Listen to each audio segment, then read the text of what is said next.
Bonjour à tous. Alors aujourd'hui, je vais faire une vidéo un peu spéciale, récapitulatif sur mon parcours métapolitique, parce qu'il y a pas mal de personnes qui m'ont posé la question, savoir quel était mon parcours depuis que je me suis, entre guillemets, intéressé à la politique. Donc je vais faire assez concis, assez simple, parce qu'à la base, je voulais pas faire cette vidéo, mais bon, c'est vrai que il y a au moins une dizaine de personnes qui m'ont posé la question. Du coup, je me suis dit que j'allais la faire un jour ou l'autre.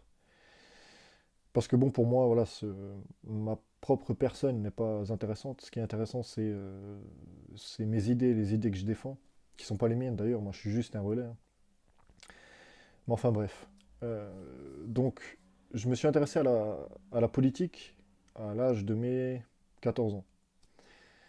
Euh, comment dire, je me suis fait d'une manière autodidacte. Donc, j'avais pas de base de référence. Et ayant été à l'éducation nationale comme quasiment tout le monde, j'ai été baigné dans la propagande ethno-masochiste euh, promotionnée dans l'éducation nationale et aussi au sein des médias traditionnels. Donc j'ai commencé à faire des recherches euh, sur l'altermondialisme, euh, voyant que le monde tournait mal. Je suis aussi tombé dans ce qu'on peut appeler vulgairement le complotisme, même si c'est un mot un peu issu de la novlangue. Donc voilà, j'ai commencé par m'intéresser à la franc-maçonnerie, ce qu'on appelle aussi vulgairement les Illuminati, qui en réalité sont les Illuminés de Bavière. Euh, je me suis intéressé à des vidéos de Salim Laibi, LLP, qui faisait des très bonnes vidéos à l'époque sur tout ce qui a trait à justement à ce complot mondial qui existe, hein, euh, mais qui n'est pas aussi grossier que certains tendent à le démontrer. Euh, Puis, d'un autre côté aussi, j'étais en recherche d'une spiritualité forte que j'arrivais pas à retrouver autour de moi. Euh, donc voilà, en parallèle, j'ai aussi été en contact avec, entre guillemets, la communauté Rasta de France. Savoir qu'ils sont vraiment pas nombreux. Je parle vraiment des vrais Rastafari, pas de ceux qu'on côtoie aux soirées reggae et autres. Donc je parle pas d'hippie, bien de Rasta, ce qui est complètement différent, je pense que je vais en parler. Et voilà, à l'âge de mes 15 ans, j'ai décidé de rentrer dans la mouvance Rastafari, tout en gardant un peu ce- ce- cette analyse de la scène politique comme étant entièrement mauvaise, car dirigée par une élite mondiale, que j'arrivais pas à nommer encore. Euh, donc voilà, à mes 15 ans, je suis rentré dans cette mouvance qui s'appelle, que les Rastas appellent l'Iviti, c'est-à-dire un mode de vie sain. Donc, avec tout ce que ça apporte, il y a de très bonnes choses. Il faut savoir que ça m'a donné de très bonnes bases sur certaines thématiques et de très mauvaises sur d'autres thématiques. Donc il y avait du très bon comme du très mauvais au sein de cette mouvance-là. J'y suis resté pendant, on va dire, pendant 4 ans à peu près. Un peu plus que 4 années.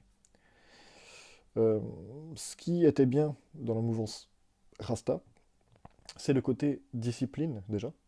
Savoir que c'est un mode de vie très basé sur la notion de hiérarchie, basé sur la notion d'ordre et de discipline. Euh, c'est un, c'est un mouvement très spirituel, c'est-à-dire qui est aussi basé sur la Bible. Hein. J'ai lu la Bible, j'ai mis 3 ans à la lire parce que j'ai lu l'Ancien et le Nouveau Testament. Et ce qui était bien, c'est que voilà, on se basait essentiellement sur les travaux de Marcus Garvey. Marcus Garvey qui est le père du panafricanisme. Donc c'est sûr que ça touche pas à notre race directement. Mais c'est intéressant parce que lui, justement, parlait de la notion de race. C'est un peu le Kémy Séba de l'époque. Voilà, si on peut résumer la chose d'une manière assez concise, c'est le Kémy Séba de l'époque. Dire que ce combat, euh, il s'est même allié avec le KKK. Pourquoi? Parce que ils avaient le même intérêt commun. C'est lui-même qui l'a expliqué. Donc il a dit, je me suis allié avec eux parce qu'on avait un but commun, c'est que chaque race vive sur ses propres terres. Donc lui avait même créé une compagnie maritime qui s'appelait la Black Star Line, parce qu'il voulait rapatrier les Noirs éparpillés sur les quatre coins du globe en Afrique. Voilà. Son idéologie première, c'était ce qu'il appelait le rapatriement international. Le fait que voilà, l'homme noir vive en Afrique, que l'homme blanc vive en Europe, et que l'homme jaune en Asie. Voilà, c'était vraiment l'essence même de son combat. C'était un combat très racialiste, en même temps assez spirituel, puisqu'il était chrétien. C'est lui qui a fondé l'UNIA.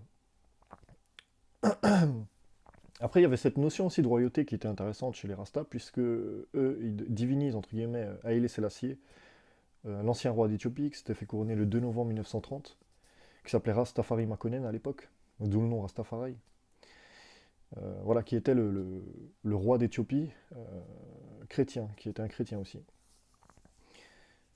De ce qu'il y avait de mauvais, de très mauvais même, c'est que les Rastas, pour moi, la mouvance Rastafari est faite pour le peuple noir. D'accord? C'est une libération du peuple noir. Et le blanc, euh, l'homme blanc en général, hein, est vu comme, pas comme quelqu'un d'intrinsèquement mauvais, mais la culture blanche est vue comme intrinsèquement mauvaise. Hein. Et là, c'est ce que justement promotionnent les médias dominants de gauche. Enfin, c'est un peu un média dominant, ils sont foncièrement gauchistes, hein, par tradition, j'ai envie de dire. Et donc voilà, pour eux, la culture blanche égale colonialisme, esclavage, pillage de l'Afrique, racisme intrinsèque et institutionnel, ce qui est totalement faux d'ailleurs. Hein. Du coup, voilà, j'étais tombé un peu dans ce travers-là, de rejet de ma propre culture. Et je ressentais un manque, voilà. J'avais justement d'un côté cette notion de race, de respect de la race. Marcus Garvey euh, disait que voilà, la race noire avait besoin de penser noir, d'acheter noir, de parler noir, de vivre noir. Et il disait ça pour les autres communautés aussi. Il disait si vous êtes blanc, vous avez besoin d'acheter blanc, de penser blanc, de parler blanc et de vivre blanc. Euh, donc voilà, au bout de 4 années, j'ai vraiment commencé à me poser des questions, à remettre en question un peu cette vision manichéenne du blanc et du noir, comme quoi le noir était forcément oppressé parce qu'il était noir, et que le blanc était forcément oppresseur parce qu'il était blanc. Je viens d'une famille de prolétaires aussi, donc voilà, l'esclavage, je pense que même pendant la période de l'esclavage, la plupart des blancs, la plupart de mes ancêtres blancs travaillaient dans les mines. Voilà, donc étaient autant esclaves que le noir de l'époque. Je faisais aussi pas mal de recherches historiques, hein, je commençais par l'histoire de l'Afrique, étant donné que voilà, j'étais dans le rejet de ma propre culture. Et petit à petit, je me suis intéressé quand même à la culture française. Et j'y voyais du beau, du bien, du grand. Je me suis dit comment on peut avoir cette vision manichéenne-là euh, en ayant connaissance de l'histoire de France, hein, qui est pas du tout, c'est pas du tout ce qu'en disent la plupart des rastas, c'est-à-dire voilà, colonialisme, esclavage, etc., etc. Il y avait vraiment une grandeur et une beauté que je retrouvais au fil de mes recherches historiques. Et voilà, de plus en plus je me posais des questions. Finalement, j'ai coupé voilà, mes locks, ma barbe, et j'étais toujours en recherche de spiritualité. Je la retrouvais pas, j'arrivais pas à la retrouver euh, dans mon quotidien. Voilà, donc je me suis intéressé à diverses cultures, diverses religions, jusqu'à ce que la recherche, ma recherche historique, obligatoirement, voilà, quand on s'intéresse à la culture de la France et à son histoire, on s'intéresse aussi au catholicisme, parce que les deux sont intrinsèquement liés. La France est la fille aînée de l'Église. Et la royauté, voilà, sans trône, enfin sans autel, il n'y a pas de trône. Et du coup, voilà, la royauté française était intrinsèquement liée au catholicisme, à la religion catholique. Donc, voilà, je commençais à me poser des questions et il y a un ami à moi qui allait à la messe traditionnaliste euh, régulièrement, hein, tous les dimanches, et il m'a proposé de venir avec lui. Il faut savoir aussi qu'à ce moment-là, euh, j'avais rejoint Égalité et Réconciliation, donc l'association d'Alain Soral. J'y ai milité pendant plus d'une année, hein. J'ai rencontré Alain Soral, Marion Sigaud, Pierre Hilard, Claire Sevrac, euh, etc., etc. Voilà. Dieudonné aussi. J'ai organisé des conférences, j'ai rencontré la plupart des sections d'ER en France. J'étais vraiment impliqué là-dedans et j'ai décidé voilà, de suivre mon ami, d'aller à la messe traditionnelle et c'est là vraiment que j'ai eu une révélation. Voilà. C'est la première messe à laquelle j'ai assisté, une messe traditionnelle. Ça m'a voilà, ça m'a vraiment marqué par sa beauté, par sa grandeur, encore une fois, tu vois. Et petit à petit, je me suis rapproché de l'église, j'allais à la messe tous les dimanches. Depuis cette messe-là, hein, voilà, je vais régulièrement à la messe. Je me suis reconverti entre guillemets catholique, puisque j'ai été baptisé catholique. J'ai grandi dans une famille catholique, même si elle n'est pas très pratiquante, malheureusement. Et voilà, c'est là vraiment que je me suis senti pleinement français et fier de ma culture. C'est par la messe que je me suis refrancisé. Euh,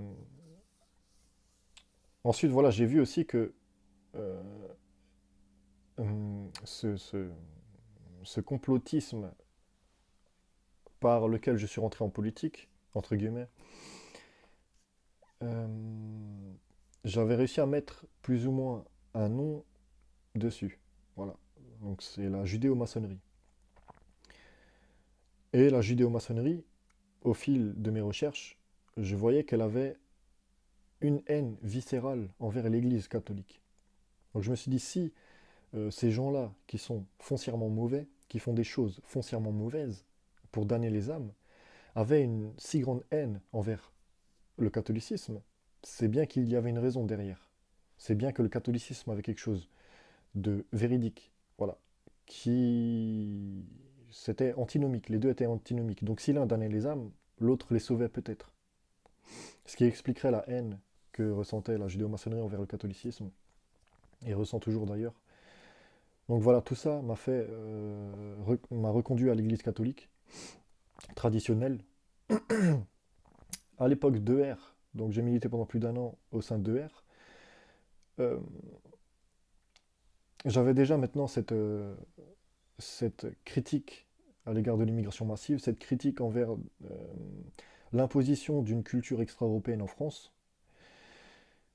Mais j'avais fait une vidéo là-dessus à l'époque où je militais au sein de R. C'est que j'ai jamais fait de la réconciliation nationale une idéologie politique première. Pour moi, c'était une conséquence euh, d'un- du fait de retrouver notre pouvoir. Alors en fait, pour moi, la réconciliation nationale se ferait naturellement le jour où on reprendra le pouvoir.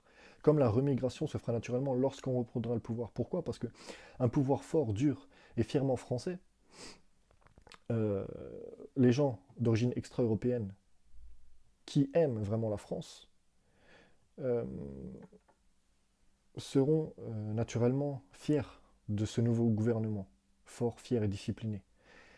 Les gens d'origine extra-européenne qui détestent la France actuellement la détesteront encore plus, hein, et seront obligés indirectement de partir. Euh, voilà, parce que c'est vrai que c'est dur d'aimer la France, surtout quand on est d'origine extra-européenne, quand on voit ce qu'il y a actuellement au gouvernement. Donc François Hollande, des juifs et des francs-maçons, des protestants et des homosexuels, enfin voilà, c'est compliqué d'aimer la France quand notre propre gouvernement la déteste autant. Donc voilà, au sein de R, euh, j'ai milité voilà, pendant plus d'un an, tout en ayant une certaine critique de la réconciliation nationale qui pour moi était possible dans l'immédiat, mais pas sur du long terme. Dans l'immédiat, pourquoi? Parce que Voilà, mariage homosexuel, je pense pas que les musulmans étaient pour. L'enseignement du gender à l'école, je pense pas que les musulmans étaient pour. Donc pour moi, on pouvait s'allier immédiatement et sur le plan politique pour empêcher voilà, la France de sombrer dans un athéisme dégueulasse et dans une idéologie libérale libertaire qui nous pousserait à tout faire. Voilà, à tomber dans une société anarchique où il n'y a plus de loi et il n'y a plus ce respect du créateur qui délimite une certaine moralité au sein de la société.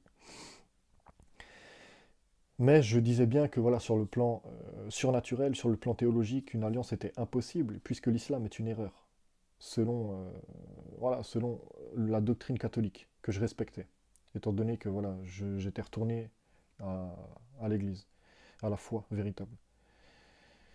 Et petit à petit, voilà, il y a eu de plus en plus de clash avec ER, j'étais toujours dedans, mais voilà, je voyais des choses qui me déplaisaient. Bon, je ne vais pas rentrer dans le sujet, c'est pas le sujet. Mais en grossier résumé, voilà, au bout de plus d'un an de militantisme ERien, j'ai décidé de quitter cette association. Euh, D'ailleurs, la plupart des membres d'ER me détestaient, me classifiaient comme étant trop radical. Ça a même remonté jusqu'à Alain Soral. Les cadres d'ER ont poussé au- voulaient me virer en fait tout simplement de l'association. En fait, je suis l'un des seuls qui est sur liste rouge, qui est passé par ER. Donc ça veut dire que si maintenant je veux, ce qui n'est pas du tout le cas, mais si maintenant je veux retourner au sein de R, ils m'interdiront l'accès à l'association. Bref. Et ensuite, voilà, jusqu'à maintenant, où j'ai rejoint la dissidence française il y a quelques jours, euh, j'ai rejoint aussi CER, justement. Enfin, c'est un ami de R, un ancien ami de R qui m'a fait connaître le cercle légitimiste en Alsace. Donc même à l'époque de R, j'étais déjà membre du cercle légitimiste en Alsace, le cercle Saint-Materne. Donc c'est un cercle de réflexion sur la pensée légitimiste. La pensée légitimiste, c'est un mouvement royaliste. En fait, c'est le royalisme traditionnel, le monarchisme traditionnel français. Voilà, avec les lois du royaume, le respect de ces lois-là. Les cercles légitimistes recherchent vraiment cette pensée française, royaliste, catholique, traditionnelle. C'est là tout l'intérêt des cercles légitimistes. Et pense aussi à l'avenir. Comment euh, refaire de la France une monarchie catholique, etc. etc. Donc c'est des cercles de réflexion très intéressants. Et puis, voilà, je pense avoir assez bien résumé simplement et rapidement mon parcours. Je sais que beaucoup n'ont pas, comment dire, n'ont pas ma situation personnelle, ne sont pas passés par par les mêmes schémas d'éveil. Mais le fait d'être d'abord passé par une idéologie plus ou moins gauchiste et de s'être droitisé au fur et à mesure du temps, c'est quelque chose qui revient souvent. Pourquoi? Parce que c'est vrai que voilà, rares sont les gens qui naissent dans une famille entre guillemets d'extrême droite. Et il faut savoir que voilà, depuis l'enfance, on est plongé dans l'idéologie gauchiste avec les cours, avec la télévision, avec les jeux vidéo, avec la musique, avec le rap. Moi, j'ai grandi dans un quartier, donc voilà, j'étais vraiment plongé dans cette idéologie multiculturelle, du vivre ensemble, d'ailleurs qui marchait pas du tout, hein, parce que tous les jours, moi, je me tapais à une certaine époque. On me traitait de sale blanc, je me traitais de sale noir, sale arabe. Entre eux aussi, ils s'insultaient, hein, de sale noir, de sale arabe, des deux côtés. Enfin voilà. Maintenant, avec du recul et avec une certaine maturité politique, voilà, je vois que le multiculturalisme, ça ne marche pas. C'est des guerres quotidiennes, c'est des conflits quotidiens et que même déjà entre nous, entre Français blancs de souche, c'est déjà dur de vivre ensemble dans une certaine paix et cohésion sociale. Alors si on rajoute encore là-dedans différentes ethnies qui se battent déjà entre eux à la base, au sein de notre société, dans un territoire restreint, bah, ça sera la guerre, inévitablement. Bon, je vous remercie pour m'avoir écouté. Je vous dis à une prochaine vidéo et joyeuse et bonne année à tous. Que Dieu vous protège.